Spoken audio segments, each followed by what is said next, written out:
Hi guys. Many of you have been asking about my experience at the Dr. Joe Dispenza, Marco Island, Florida intensive meditation retreat that I just got back from, that I was at for all of last week. So I thought rather than trying to type it all up, I would make a video, and it's my first video like this at all to post. So I'm just going to dive in. So every day was about 4 to 6 hours of meditation, broken up usually into about hour and a half or 2 hour windows, and about maybe 3 to 5 hours of lecture. The lecture was a lot on the philosophy of the power of the mind, not just in terms of its relationship to the body and generating healing and things like that, but also in creating really cool stuff in the world.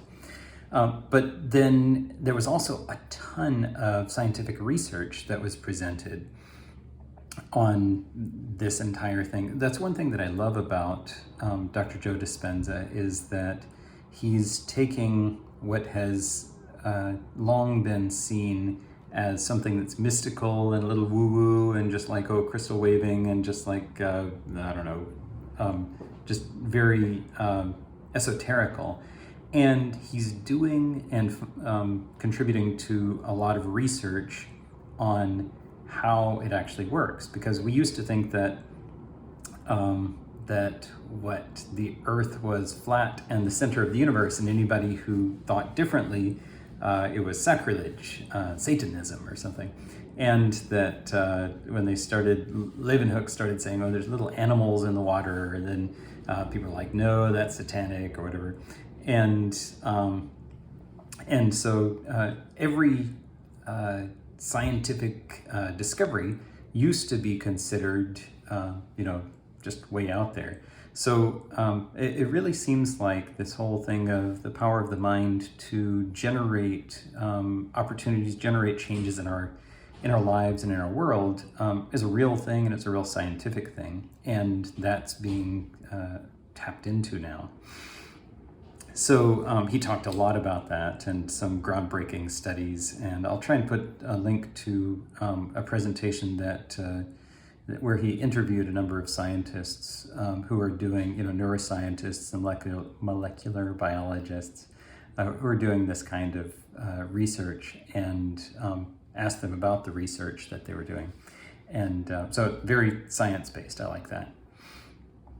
Some of the meditations were really uplifting and inspiring, and some of them were hard to focus, dry, not in general, but my experience with them.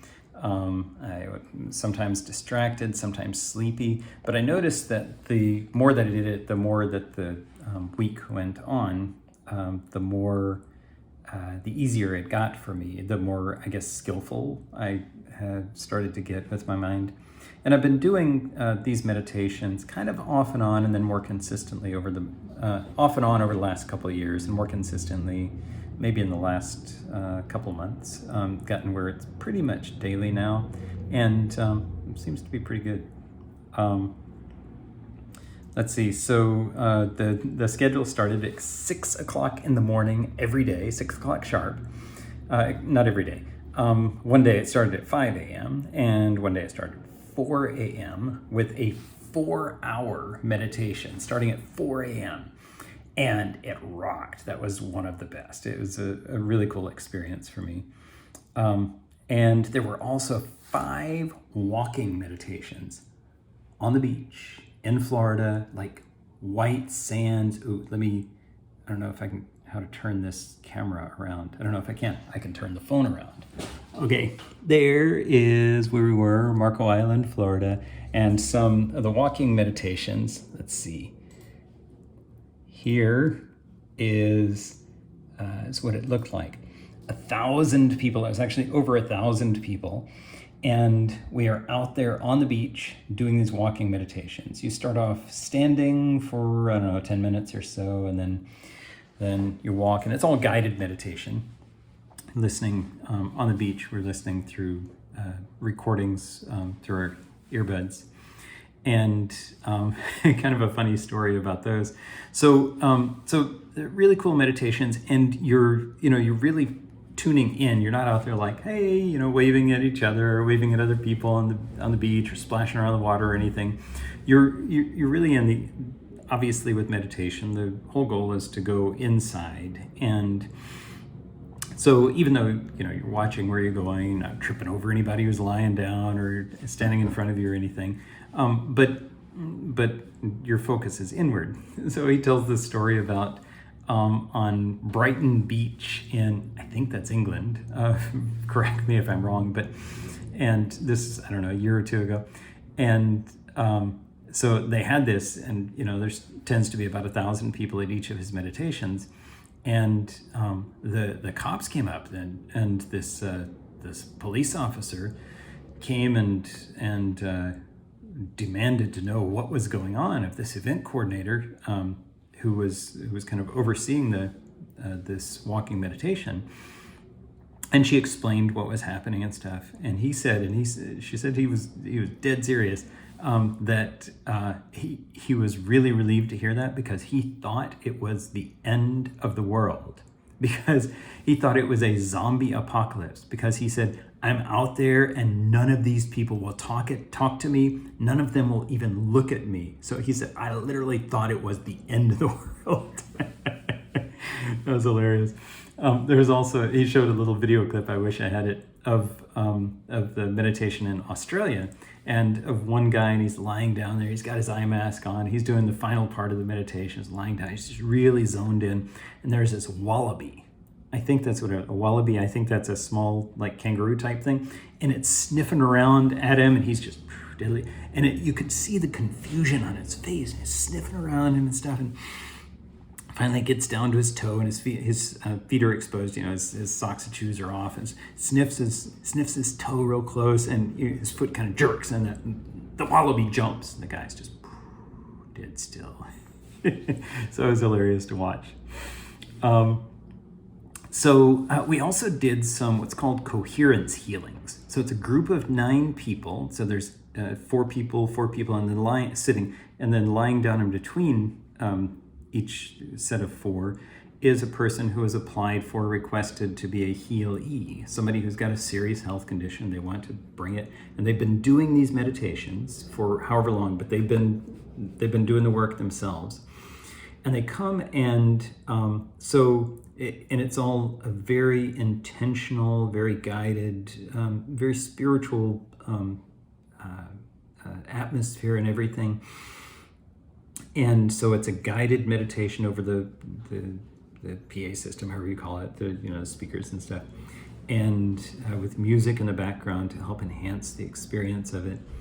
And you're to kind of tune your energy into directing healing energy into the field, not into the body, but into the field, like the electromagnetic field. We all know, I think most people know, that the human body has an electromagnetic field around it. It's got electricity going through it. That's well known.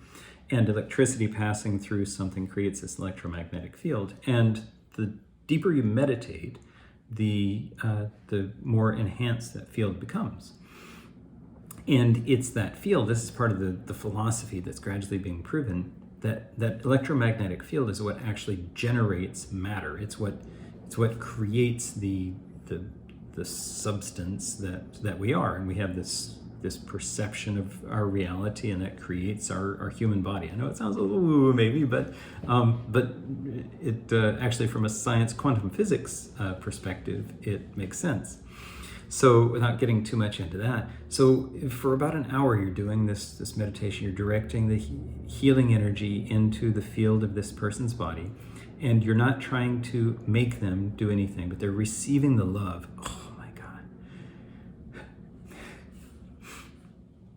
Okay, so it's, to be honest, it's not just energy, but it is love. Like you pretty much never met the person that you're working with before this. It's just 1 out of 1,000 people. but you really get into generating that sense of love for this fellow human being and for whatever they may be going through. And that's the healing energy that you're directing into their field. And it is a powerful experience. And some people, their bodies are kind of jerking around and stuff as they, as they're processing this, whatever, getting releasing, I don't know. And wow, just bringing back some of the emotions there. And so you get to meet people who have been Healies in the past, or who have just through their own work have experienced healing. And so there's this one guy I met who had stage 4 lung cancer. He had a huge mass on his on the right side of his lung. I think he said it was about this big, and then he had just riddled throughout his left side, just metastatic lung cancer. And he said, "I'm trying to remember where he's from. It wasn't Cleveland. Anyway, some part of the country, Pennsylvania, I forget." And he said that his thoracic oncologist, I think was the right term, was actually the head of the Thoracic Oncology Association of America. I forget the term, but so very prestigious person. She said she has never seen a turnaround like this in her entire, 40 years career, where completely gone, like none, like no, like his scans from massive cancer to completely gone. There was a lady who had been doing the meditations for 18 months. She was born, at 3 months old. She developed severe eczema, 3 months old. So this is not some PTSD kind of thing, at least not a conscious one. And she had it throughout her life. So she's 37 years old when she's talking with us at this workshop. And she shows pictures of just all over her body. She says from her knees up that she's just got these dug into lesions from scratching. She said she never could sleep because constant itching, and she tried all the drugs, all the medication, and nothing was working. She'd get maybe a little bit of taking the edge off of it just throughout her life. Eventually doing home-based businesses and stuff, and writing cookbooks, gluten-free and how to heal yourself through diet. But she said she felt like a fraud because it wasn't working for her.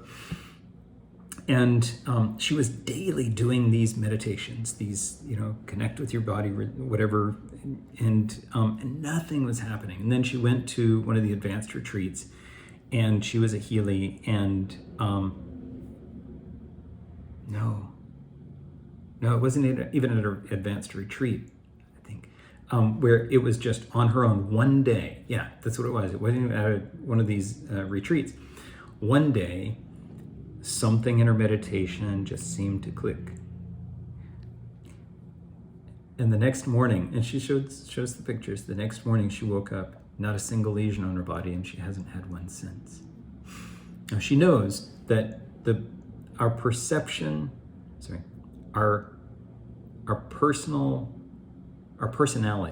determines our personal reality. And she got something, I don't know, fixed, whatever, created up here that created a different perception of the world, different perception of herself, different body. The eczema totally, completely gone. She knows that if she goes back to her old way of thinking, or whatever it may have been, that it would recreate it. And she's like, no, I'm staying in this new reality. And I'll talk a little bit about how this happens in a minute.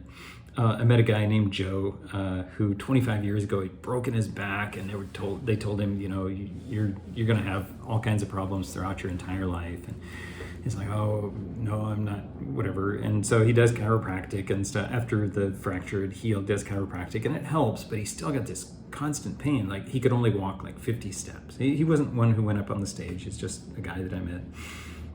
could only walk like 50 steps, and he'd have to sit down and rest. And he's probably, I'd put him probably early 60s maybe. I forget his last name. Joe, and Carolyn is his wife's name. And he said that his wife started getting into this Joe Dispenza meditation stuff. He's real skeptical type, like real, what was the term I wrote down for him? Practical type fellow, right? Just not into this stuff. But he's like, hey, let me do something with my wife, just enhances our connection. So he starts meditating, with her and on his own to have this common experience with her. And then one day something clicked, and he and his wife were out walking, and he said, honey, did you notice something? She said, no, what? He said, I've been walking for half a mile now. I haven't had to sit down. I have zero back pain. He said he hasn't had a bit of back pain since then. And this, I forget how long ago this happened, 8 or 9 months ago, something like that. Until one of the meditations that we did. I think the first meditation that we did this past week, he said the back pain came back, and it was pretty intense. But then it went away as soon as the meditation was over. And he's like, you know what? I think I've probably got something residual still in there, about creating this wholeness of my body. So anyway, I thought that was interesting. Another lady, tinnitus for years, so loud she had to get hearing aids that would amplify sound so that it would be louder than the tinnitus, because she couldn't hear anything. She couldn't make out anything because the tinnitus was so loud. At this program, so this was probably 5 days ago or something like that, she ended up being a Healy maybe 4 days ago. And when she got up from it, she went out and did whatever, and then she reached up for her hearing aid to make sure it was properly positioned, and she's like, I don't even have it in there. And she had no tinnitus whatsoever, completely gone. On the stage, she's probably like my age, maybe a little bit older. On stage, she's jumping up and down with joy, because this had just happened for her. This wasn't like a long time ago. This is just like the day before. The tinnitus gone. So anyway, cool testimonies. If I hadn't seen it myself, I'd probably be a real skeptic, and still I'm kind of skeptical. That stage 4 lung cancer, it's just, I get the philosophy, hard to wrap my head around. So how does it work? In brief, when we send out a clear intention, like a mental image, an intention of what we want, whether it's healing or something else, the Ferrari or whatever, he did not emphasize that at all, but he emphasized like creating the life. Sorry, I'm sure juggling this around a lot. Let me try and hold that. I get excited. Can you tell? There we go. Rest it against the screen. So, when we send out a clear intention into the universe, and then paired with an elevated emotion, what does he say? He says, the thought sends the energy out, and the emotion draws the experience back to us. And so creating this image of what we want life to be like, and then living in our minds for a moment, living in that future, feeling the gratitude, feeling the joy, feeling the love, feeling the freedom, whatever those emotions are that I might associate with that experience, and just really living in that, and especially gratitude. It's really the in my understanding, the critical component, the gratitude of it, and living in that future now, being grateful now for that future. And that's what creates, it's like we send the message out and we draw the answer back to us. Not the how. The how, that's up to God. And the universe is very creative. This universe that God has created, very creative. And so we got to give up, that how it's going to happen. What it's going to look like, but just be with that experience, and miracles can happen. In fact, just a few of my own personal experiences doing this work over the last couple of years. I had a $167,000 debt that I'd had for 13 years, and I could not make a dent in it whatsoever. It was just this sort of Damocles over my head. And then in one day, it miraculously was wiped out. completely unexpectedly gone, zero.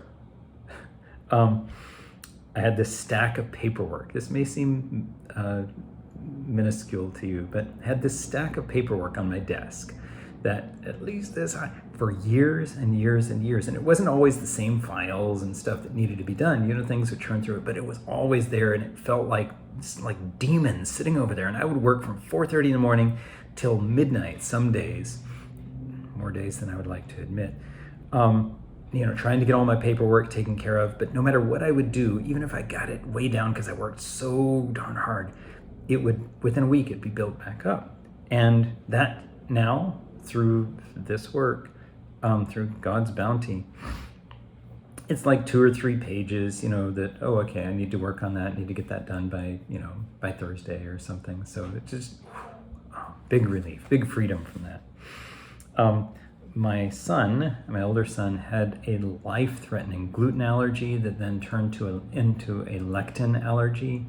You know, gluten's in a lot of stuff. Lectin is in almost everything. It's like I was afraid that he was going to die from it. And in one night, and this is through work that he did, in one night, completely gone. Like, yeah, totally gone. And that was over a year ago, and I'm still mind-boggled. My mom, a year ago, it was a little over a year ago, I think it was like October or something like that, looking at her finances, and we were talking about it and stuff, and she had calculated that she would need to work until age 96. She's 73 now. She was 72 then. Work until age 96 just to get the house paid off. But still, you know, then live on Social Security. Good luck with that. And now, again, through the miracles, through this work, she and her cousin, they work together, are set to retire on March 16th, so less than 2 months from now, in comfort, with the money that they need to not have to work again, and not 96 years old. I was able to run a full marathon just 3 months after my kidney donation. Like, that shouldn't happen. So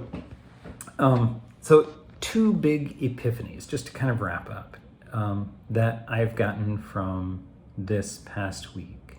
And these are kind of up here. In addition to, you know, most of it I just can't explain because it's so experiential.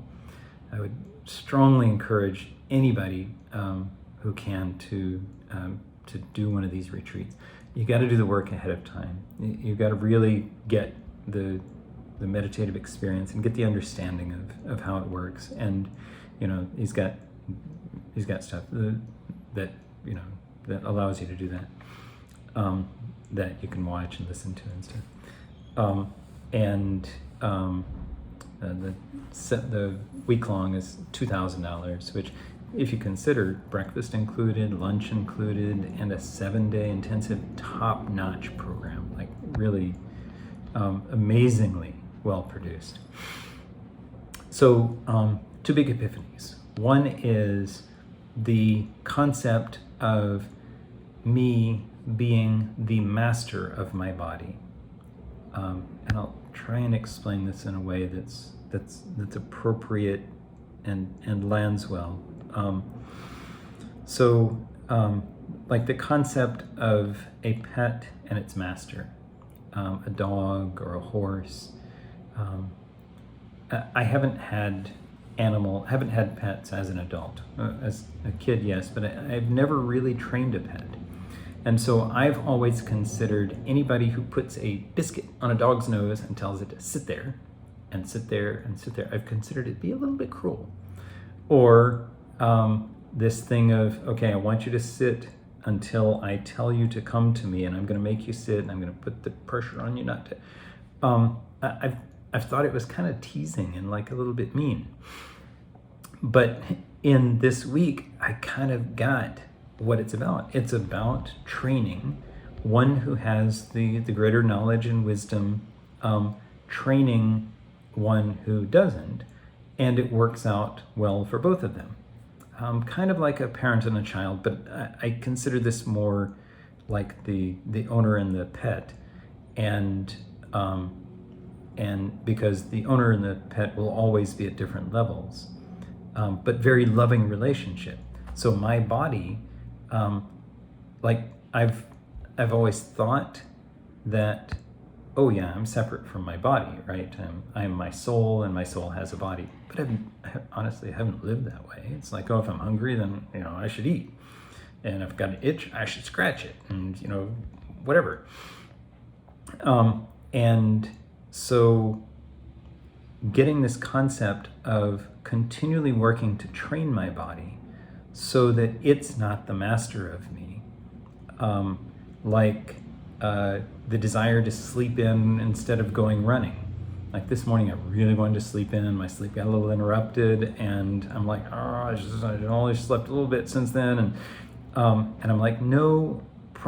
One, because I need the exercise, but even more importantly for this morning, instead of saying I'll do it tomorrow, was that I want to use this as practice in training my body, and training my body that I am its master. And it's a loving relationship, but it's one of master and pet. My body is my pet. And so that when I am hungry and my body wants me to feel irritable, I get to say, okay, body, that's not how we're going to play this. Or if I have an itch, like I have an itch right back there, I'm not going to scratch it. Why? Because it shouldn't be scratched? No, because I'm training my body that I'm its master, and that it should learn to obey, so it's not ruling over me. Or, oh, there's junk food, I should eat it because it's there, right? I'm kind of hungry and I want to eat it. You know what? Sometimes I will. But I'm starting to get like, yeah, you know what? We're not going to do that right now. You know why? Because I'm your master, and we're trying to work on this, and we're working on this relationship. We're developing an understanding that that's how things are going to go from now on. And also, the extrapolation of that is being the master of my thoughts. I used to think that my thoughts were just me talking, and instead they're just my brain talking, and I'm not my brain. I am this soul that has a mind that uses the brain, and the brain has all these thoughts already in it. A lot of those thoughts are not very nice. They're impatient thoughts, and they're greedy thoughts, and other thoughts that just aren't appropriate, aren't healthful. They are not expressions of my soul. And so I've begun to, just in the last like 3 or 4 days, to recognize, wait a minute, that's not me, that's my brain thinking, and I'm not proud of that thought. And so just lovingly telling the brain, we're not going to act on that. We're going to take that thought and just set it aside. Yeah, not going to do that one. Why? Because even the brain is the servant of me. The soul rules over the brain. And finally, the other epiphany is about the bounties of God. So I'm out there on the beach, and this is my last walking meditation. This is actually, everybody, this thing, the retreat finished on Saturday, but I left on Sunday afternoon. So I had Sunday morning, went out and did a walking meditation, my final one out there with my 2 roommates, and who were awesome and rocking, by the way. And so we're out there, and each of us kind of in our own little intentional trance. And I happened to notice this lady picking up seashells right along the seashore. And I had this instantaneous thought, I'm just being open with you, instantaneous thought, you're probably getting all the good ones. You're probably just taking the best ones. Those aren't even going to be there for me. I don't really want it, but you're probably taking the best ones. Again, fraction of a second. And I kind of laughed at myself. I'm like, stay in your trance. But I also was processing this. And I looked, right after that thought, I looked down the beach, forward, I kind of glanced backward, and there's all these seashells. There's cool ones, different varieties and stuff. And there's so many that even if somehow you had like an army of people out there and they picked up every single seashell, a week later, you probably wouldn't even be able to tell. And it made me think that, she's picking up, some of the bounties of God. And she's got the ones that she's got. And that's cool.